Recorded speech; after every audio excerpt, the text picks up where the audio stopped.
Hello नमस्ते, मैं विजय स्वागत करता हूँ आप सभी साथियों का एनएस शिक्षा परिवार में। कैसे हो साथियों? उम्मीद करता हूँ अच्छे होंगे और बहुत ही शानदार होंगे। आज हमारी संज्ञा की दूसरी क्लास है। हमने कल संज्ञा के बारे में पढ़ा था, संज्ञा के भेद के बारे में जाना था और हमारी अगली हेडिंग थी द्रव्यवाचक संज्ञा। तो हम क्लास को शुरू करते हैं। इससे पहले अगर आप हमारे चैनल पर नए हैं तो चैनल को लाइक करें, वीडियो को सब्सक्राइब शेयर ज़रूर करें अपने दोस्तों के साथ। ठीक है साथी, इसी के साथ हम अपनी अगली हेडिंग बनाएंगे। हमारी अगली क्या हेडिंग थी? संज्ञा के प्रकार में चौथे नंबर की हमारी हेडिंग थी द्रव्यवाचक संज्ञा। द्रव्यवाचक संज्ञा साथियों, हेडिंग बनाएंगे द्रव्यवाचक संज्ञा। द्रव्यवाचक संज्ञा, द्रव्यवाचक संज्ञा के बारे में जानेंगे। क्या होती है द्रव्यवाचक संज्ञा? द्रव्यवाचक संज्ञा जिसे क्या कहते हैं? पदार्थवाचक भी कहते हैं। जिसे क्या कहते हैं? पदार्थवाचक भी कहते हैं। द्रव्यवाचक संज्ञा लिखेंगे इसमें। द्रव्यवाचक संज्ञा में लिखेंगे वे संज्ञा, वे संज्ञा शब्द, वे संज्ञा शब्द, वे संज्ञा शब्द जो किसी, लिखेंगे साथ ही वे संज्ञा शब्द जो किसी, जो किसी, जो किसी द्रव्य का बोध कराए, द्रव्य या पदार्थ का बोध कराए, द्रव्य का बोध कराए, द्रव्य का बोध कराए, द्रव्य का बोध कराए। ठीक है, इसमें लिख सकते हैं जिसकी गिनती न की जा सके, जिसकी गिनती न हो, जिसकी गिनती न हो, जिसको गिना नहीं जा सकता, जिसको गिना नहीं जा सकता, जिसको गिना नहीं जा सकता। जैसे एग्जाम्पल्स, उदाहरण को कुछ उदाहरण लिखेंगे। जैसे साथी मेरे उदाहरण लिखेंगे। उदाहरण में जैसे खाने पीने की चीज़ें, उदाहरण में जैसे खाने पीने की चीज़ें, खाने पीने की चीज़ें में, खाने पीने की चीज़ें में जैसे लिखेंगे तेल।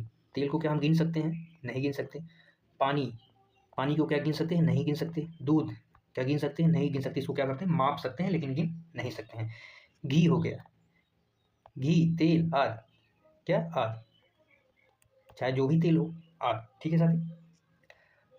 और खनिज वस्तुएं, खाने पीने की चीज़ें जैसे खनिज वस्तुएं, खनिज वस्तुएं कौन कौन सी हैं? खनिज और धातु भी क्या आएंगी? द्रव्यवाचक में आएंगे। जैसे सोना चांदी, सोना चांदी को क्या गिन सकते हैं? नहीं गिन सकते हैं। तौल सकते हैं, माप सकते हैं। लोहा हो गया, लोहा, सोना, सोना, चांदी, हीरा आदि, आदि साथियों याद रखें, आदि याद रखें। ठीक है, अगली हेडिंग बनाएंगे, अगली हेडिंग बनाएंगे साथियों द्रव्यवाचक संज्ञा के बाद समूहवाचक संज्ञा। समूहवाचक संज्ञा जिसे समुदाय भी कहते हैं। समूह, समूहवाचक संज्ञा जिसे समुदाय भी कहते हैं। समुदायवाचक भी क्या कहते हैं? कहते हैं। ठीक है, वे संज्ञा शब्द या वे शब्द जो किसी, लिखेंगे इसमें जो किसी, वे संज्ञा शब्द जो एक समूह का बोध कराएं, जो क्या कराएं? एक समूह का बोध कराएं। वे संज्ञा शब्द जो एक समूह का बोध कराते हैं, बोध कराते हैं, उसे क्या कहते हैं? समूहवाचक संज्ञा शब्द कहते हैं। जिसकी गिनती की जा सके, इसकी गिनती की जा सकती है, इसकी गिनती की जा सकती है। समूह की गिनती की जा सकती है, द्रव्यवाचक की गिनती नहीं की जा सकती, उसे केवल मापा और तौला जा सकता है। जैसे उदाहरण लिखेंगे, जैसे इसमें उदाहरण लिखेंगे, कुछ उदाहरण जैसे व्यक्तियों के समूह की बात अगर हम करें, व्यक्तियों के समूह की बात करें, व्यक्तियों के समूह की अगर हम बात करें, व्यक्तियों के समूह में जैसे आपका आ जाएगा भीड़, भीड़ क्या है? समूहवाचक संज्ञा। संगठन की अगर बात करें, संगठन। कक्षा की अगर बात करें हम, कक्षा। दल की बात करें, सभा की बात करें, परिवार की बात करें, दल, सभा, परिवार, संसद, सेना, पुलिस, ये सब क्या है? आर्मी, ये सब क्या है? समूहवाचक संज्ञा है। इसमें समूह की बात होती है, कहीं लोगों से, व्यक्तियों से ये मिलके बना होता है। अब इसमें कुछ वस्तुओं के समूह में, जैसे वस्तुओं का भी समूह आता है इसमें, वस्तुएं जिनका समूह से बनता है, जैसे गुच्छा, फूलों का गुच्छा, फूलों से मिलकर बना होता है गुच्छा, इसमें गुच्छा आ जाएगा। पुंज, पुंज किरणों से मिलकर बनता है पुंज, गुच्छा फूलों से मिलकर बनता है, पुंज किरणों से मिलकर बनता है। याद रखेंगे साथी। एक बारी हम फिर से रिवीजन करेंगे, हमने अभी तक क्या पढ़ा, हमने अभी तक क्या पढ़ा। हमारी संज्ञा की पहले क्लास हो चुकी है। संज्ञा के 3 भेद हम उसमें पढ़ चुके थे और संज्ञा के हमारा चौथा भेद था द्रव्यवाचक संज्ञा जिसे पदार्थवाचक भी कहते हैं, जिसे हम पदार्थवाचक भी कहते हैं। द्रव्यवाचक संज्ञा वे संज्ञा शब्द होते हैं जो किसी द्रव्य पदार्थ का बोध कराते हैं। द्रव्य पदार्थ का बोध कराते हैं। द्रव्य पदार्थ मतलब जिनकी गिनती नहीं की जा सकती, वे जिनकी गिनती नहीं की जा सकती वे द्रव्यवाचक संज्ञा कहे जाएंगे। इसमें खाने पीने की चीज़ें उदाहरण देखेंगे, तेल, पानी, दूध, दही, घी सब क्या है, द्रव्यवाचक संज्ञा है। खाने पीने की चीज़ें सभी, उसके बाद खनिज और धातु की जो चीज़ें आएंगी वो भी द्रव्यवाचक संज्ञा के अंतर्गत आती है, जैसे लोहा, सोना, चांदी, हीरा, मोती आदि क्या है, द्रव्यवाचक संज्ञा है। इसके बाद हमने देखा अगली हेडिंग हमारी थी समूहवाचक संज्ञा। अगली हमारी हेडिंग थी समूहवाचक संज्ञा, जिसे समुदायवाचक भी कहते हैं, जो एक समूह का बोध कराए, जो किसी एक समूह का बोध कराए वो समूहवाचक संज्ञा कही जाती है। इसकी गिनती की जा सकती है। उदाहरण के लिए व्यक्तियों के समूह की अगर हम बात करें तो जिसमें भीड़, संगठन, सभा, कक्षा, दल, परिवार, पुलिस, आर्मी इत्यादि समूहवाचक संज्ञा है। वस्तुओं की अगर बात करें तो गुच्छा जो फूलों से मिलकर बनता है, पुंज जो किरणों के मिलने से बनता है। ठीक है, अब इसमें हम अगली हेडिंग बनाएंगे साथी भाववाचक संज्ञा का निर्माण। स्टार मार्क करके हेडिंग बनाएंगे भाववाचक संज्ञा का निर्माण। भाववाचक संज्ञा का निर्माण। भाववाचक संज्ञा का निर्माण 5 तरीके से संभव है। भाववाचक संज्ञा का निर्माण कितने तरीके से संभव है? 5 तरीके से संभव है। 5 प्रकार से होता है। नंबर 1 पे लिखेंगे विशेषण से भाववाचक संज्ञा का निर्माण होता है। किससे होता है? विशेषण से भाववाचक संज्ञा का निर्माण होता है। इसके बाद नंबर 2 पे लिखेंगे क्रिया से भी भाववाचक संज्ञा का निर्माण होता है। क्रिया से। नंबर 3 लिखेंगे जातिवाचक से भी क्रिया का निर्माण, जातिवाचक संज्ञा से भी भाववाचक संज्ञा का निर्माण होता है। इसके बाद नंबर 4 पे लिखेंगे सर्वनाम से भी भाववाचक संज्ञा का निर्माण होता है, सर्वनाम से होता है। नंबर 5 लिखेंगे अव्यय से भी क्या होता है? भाववाचक संज्ञा का निर्माण होता है। अव्यय से भी भाववाचक संज्ञा का निर्माण होता है। ठीक है साथी, तो हम पहली हेडिंग बनाएंगे विशेषण से भाववाचक संज्ञा का निर्माण। अगली हेडिंग बनाएंगे विशेषण से भाववाचक संज्ञा का निर्माण। विशेषण से भाववाचक संज्ञा का निर्माण।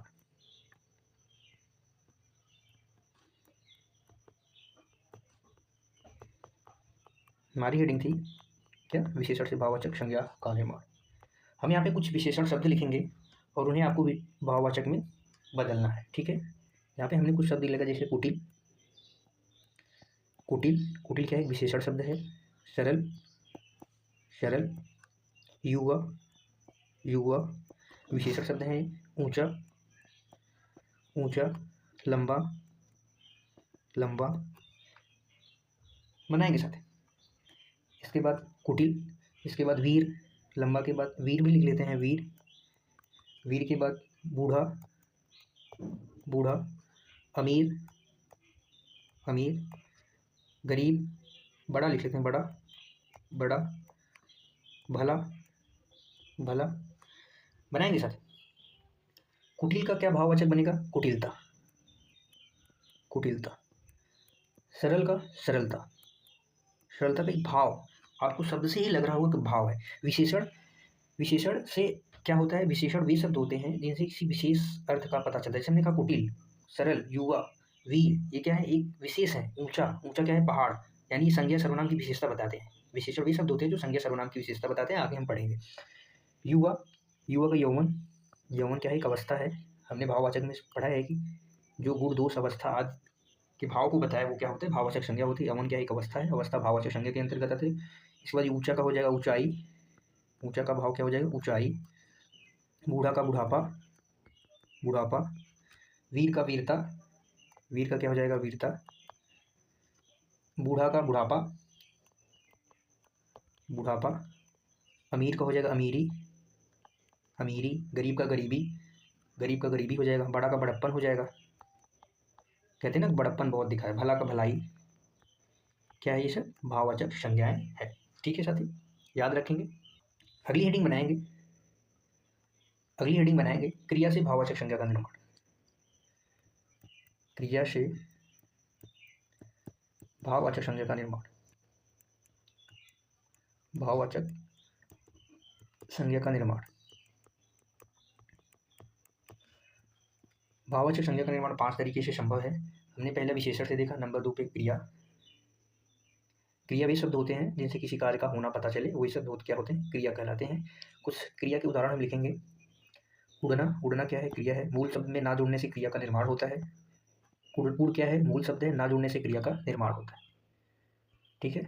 इसके बाद उभरना, उभरना, उभरना के बाद लिखेंगे गड़गड़ाना। हंसना लिख लेते हैं, हंसना, हंसना। दौड़ना, फैलना, ये सब क्या है, क्रिया शब्द है। फैलना, लिखना, लिखना। बनाना, बनाना। बनना होगा, बनाना मीन्स गीला होता है, क्या हो जाएगा, बनना, बनना। सजना, सजना, इसका भाववाचक बनाएंगे साथियों, सजना। गाना, चमकना, गाना, चमकना। इसका भाववाचक हम लिखेंगे। उड़ना का क्या हो जाएगा, उड़ान, उड़ान। उभरना का हो जाएगा उभार। हंसना हो जाएगा हंसी, हंसी क्या है, एक भाव है। फैलना क्या हो जाएगा, फैलाव। लिखना क्या हो जाएगा, लिखाई। बनना, बनना क्या हो जाएगा, बनावट, बनावट। सजना क्या हो जाएगा, सजावट, सजावट की बात करें। गाना क्या हो जाएगा, गान, गान। और चमकना क्या हो जाएगा, चमक। ये सब क्या है, भाववाचक संज्ञा है। अगली तीसरी हेडिंग बनाएंगे साथी। क्या बनाएंगे तीसरी हेडिंग, जातिवाचक संज्ञा से भाववाचक संज्ञा का निर्माण। तीसरी हेडिंग बनाएंगे जातिवाचक संज्ञा से भाववाचक संज्ञा का निर्माण। भाववाचक संज्ञा का निर्माण।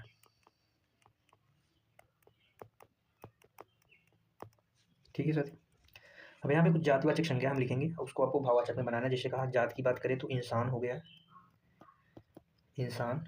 पुरुष, संपूर्ण पुरुष जात की, संपूर्ण इंसान जात की। माता, माता पिता, माता पिता की बात करें, माता हो गए, पिता हो गए। बच्चा हो गया, पिता, बच्चा। बनाएंगे साथी भाववाचक संज्ञा। डाकू, डाकू संपूर्ण डाकू जात का। दोस्त, दोस्त की बात कर लेते हैं। नेता, बताएंगे इसका क्या भाववाचक बनेगा। इंसान का हो जाएगा इंसानियत, इंसानियत। भाववाचक संज्ञा हमने पढ़ी है अच्छे से। इंसानियत। पुरुष का हो जाएगा पुरुषत्व, पुरुषत्व। माता को हो जाएगा मातृत्व, पिता को हो जाएगा पितृत्व, पितृत्व। बच्चा को हो जाएगा बचपन, बचपन का भाव। डाकू का डकैती कहेंगे। दोस्त का दोस्ती। नेता का नेतृत्व, क्या हो जाएगा, नेतृत्व। ठीक है। अगली हेडिंग बनाएंगे अव्यय से भाववाचक संज्ञा का निर्माण। नंबर 4 की हेडिंग है अव्यय से, अव्यय से, अव्यय से भाववाचक संज्ञा का निर्माण। भाववाचक संज्ञा का निर्माण। आगे हम पढ़ेंगे साथ ही अव्यय पूरा से। अव्यय वे शब्द होते हैं जिनका लिंग वचन काल कारक के अनुसार कोई भी परिवर्तन नहीं होता है, वो जैसे रहते हैं हमेशा वैसे ही रहेंगे। ठीक है। कुछ अव्यय शब्द हम यहाँ पे लिखेंगे, आपको उनको भाववाचक में बदलना है। जैसे हमने लिखा क्या, अधिक, अधिक। निकट, निकट की बात करें क्या है, ये सब अव्यय हैं। समीप, बहुत, बहुत, ये सब क्या है, भाववाचक है। इनका बदलेंगे। अधिक का हो जाए अधिकता, अधिक का क्या हो जाएगा, अधिकता। निकट का निकटता, निकट का निकटता। समीप का क्या हो जाएगा, सामीप्य, समीप का सामीप्य हो जाएगा। बहुत का बहुतायत, बहुतायत। ठीक है। अगली हेडिंग बनाएंगे पांचवी हेडिंग। पांचवी हेडिंग क्या है, सर्वनाम से भाववाचक संज्ञा का निर्माण। सर्वनाम से भाववाचक संज्ञा का निर्माण,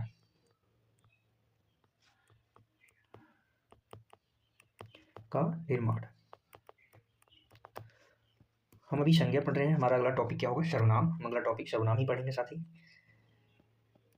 सर्वनाम, सर्वनाम में जैसे आ जाएगा अहम, अहम के बाद निज, निज, निज में अपना, अपना का बनाएंगे भाववाचक संज्ञा। सर्व का बनाएंगे, बनाएंगे साथ ही। अहम का हो जाएगा अहंकार, अहंकार। निज का निजता भी हो जाएगा, निजत्व भी हो जाएगा। निजत्व, निज का निजत्व, अपना से अपनापन हो जाएगा, अपनापन, अपनापन। सर्व से सर्वदा भी हो जाएगा, सर्वस्व भी हो जाएगा। क्या हो जाएगा? सर्वस्व भी हो जाएगा। ठीक है, एक बारी हम फटाक से रिवीजन करेंगे। हमने अभी तक क्या कहा, क्या क्या पढ़ा है। हमने पढ़ा है द्रव्यवाचक संज्ञा, हमने संज्ञा कल ही पढ़ा था, उसके भेद के बारे में कल ही जान लिए थे, और उसके भेद में 3 भेद हमने कल पढ़ लिया था। आज चौथा भेद था द्रव्यवाचक संज्ञा, जिसे पदार्थवाचक भी कहते हैं। वे संज्ञा शब्द जो किसी द्रव्य का बोध कराएं जिसे गिना नहीं जा सकता है। जैसे इसमें खाने पीने की चीज़ें, तेल, पानी, दूध, दही, घी, सिंपल सी चीज़ें याद रखेंगे जिसे गिना नहीं जा सकता, चाहे वो कुछ भी हो। ठीक है, उसे तौला या मापा तौला जा सकता है। खनिज की धातु, लोहा, सोना, चांदी। इसके बाद हमने कहा कि अगली हेडिंग हमारी थी समूहवाचक संज्ञा, जिसे समुदाय कहते हैं, जो एक समूह का बोध कराए जिसकी गिनती हम की कर सकते हैं। व्यक्तियों के समूह को वस्तुओं के समूह में, व्यक्तियों के समूह की बात करें तो भीड़, संगठन, परिवार, कक्षा, दल, आर्मी, पुलिस, ये सब क्या है? समूहवाचक संज्ञा है। वस्तु की अगर हम बात करें तो गुच्छा, पुंज क्या है? समूहवाचक संज्ञा है। इसके बाद हमने कहा कि क्या भाववाचक संज्ञा का निर्माण हो सकता है, तो हमने कहा हाँ, भाववाचक संज्ञा का निर्माण हो सकता है।